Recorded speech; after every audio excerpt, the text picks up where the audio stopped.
விஜய் அவர் ஜாதகத்தில் முக்கிய கிரகங்கள் என்ன அம்சம் என்று சொன்னால், கன்னியா லக்னத்திற்கு லக்னாதிபதி ஜாதகத்தில் ஆட்சி பெற்று வக்கரமாகி இருக்கிறார்.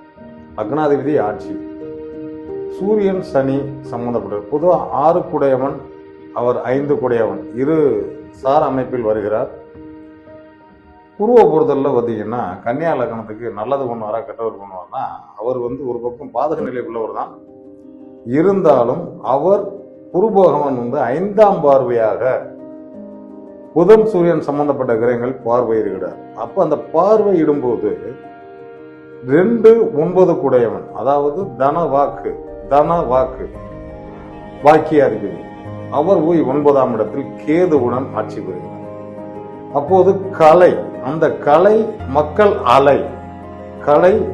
அலை, இந்த அலையில் ஒரு மாற்றம் இருக்குமா என்றுதான் எல்லோரும் எதிர்பார்க்கிறார்கள். அந்த எதிர்பார்ப்பு பொதுவாக பார்த்தீங்கன்னா, இரு பெரும் கடல் கட்சிகள், அனைத்து இந்திய அண்ணா திராவிட முன்னேற்ற கழகம், இரு பெரும் கடல் கட்சிகள் இதை ஒரு விஷயத்துக்குள்ள கொண்டு போகணும் அப்படின்னா, 2026 பிறந்தவுடன் கூட்டணியை வைத்தே சில விஷயங்கள் சொல்ல முடியும். இன்னொன்னு, விஜய் என்ற ஒரு ஆகர்ஷணமான ஒரு பெயர் தான், அதாவது வசீகரமான பெயர். மெயின் காரணம் சுக்கிரன் அதில் ஆட்சி பெறுவது, 6ஆம் இடத்தில் குரு இருப்பது கண்டிப்பான முறையில் ஒரு யோகம் என்று சொல்லலாம். காரணம் 7க்குடைய மாங்கல்யாதிபதி 6ஆம் இடத்தில். சிறு சிறு சச்சரவுகள் குடும்பத்தில் அவருக்கு ஏற்படும், அது வெளியே வராது. அந்த நிலை இருப்பதனால் புகழ் வரும், அரசியலில் புகழ் வரும் ஜாதகமா என்று கேட்டால் கண்டிப்பான முறையில் சொல்லலாம். இருந்தாலும் இந்த 50 ஆண்டு 60 ஆண்டு திராவிட இயக்கங்கள் தான் தமிழ்நாட்டை ஆண்டு வருகிறது. அது சார்ந்து சில ஒரு விஷயங்களை அவர் சொல்லி இப்போது வருகிறார். அந்த நான் குறிப்பிடும்படி யாரையும் சொல்லல, அதை சார்ந்து இப்போது இந்த மதுரை மீட்டிங்கில் ஆரம்பித்திருக்கிறார். அவர் என்ன பண்ண போறார் என்பது அவர் கூட இருக்கும் நபர்களுக்கே தெரியாது. அப்ப அந்த நிலை இருக்கா இல்லையா என்றால், விதி என்பது கண்டிப்பா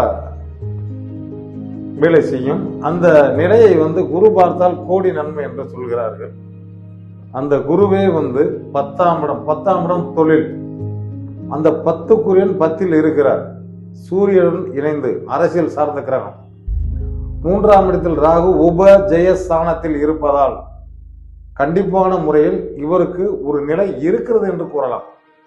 ஆகையால் 2026 கூட்டணி பலத்தை பொறுத்தே இவருடைய பலம் ஏற்படும். இவர் நினைத்த காரியங்கள் எவ்வாறு நடக்கும் என்பது என்னன்னா, 2026 இதற்கு ஒரு முடிவுகள் பொதுவாக தெரியும். நிச்சயமா எல்லா கட்சியுமே நல்ல கட்சிகள் தான், நான் யாரையும் குறிப்பிடும்படி சொல்லவில்லை. தமிழ்நாட்டில் ஒரு மாற்றத்திற்கான ஒரு விஷயத்தை மக்கள் பொதுவாக இந்த கலை சம்பந்தப்பட்ட கிரகம் இருந்தால் எதிர்பார்ப்பார்கள்.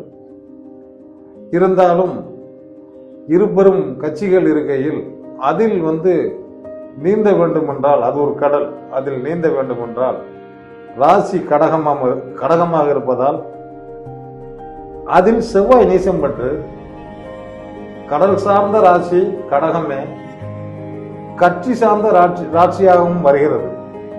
ஆகையால் இது முடிவு கண்டிப்பான முறையில் 2026 பிறந்தவுடன் யார் எந்த நிலை என்று இந்த 3 அமைப்புகளையும் ஒப்பிட்டு பார்க்கையில் கூட்டணி தலைவர்களின் ஜாதகம் எவ்வாறு இருக்கிறதோ அந்த நிலை அறிந்து நாம் கூறினால் வெற்றி நிச்சயம்.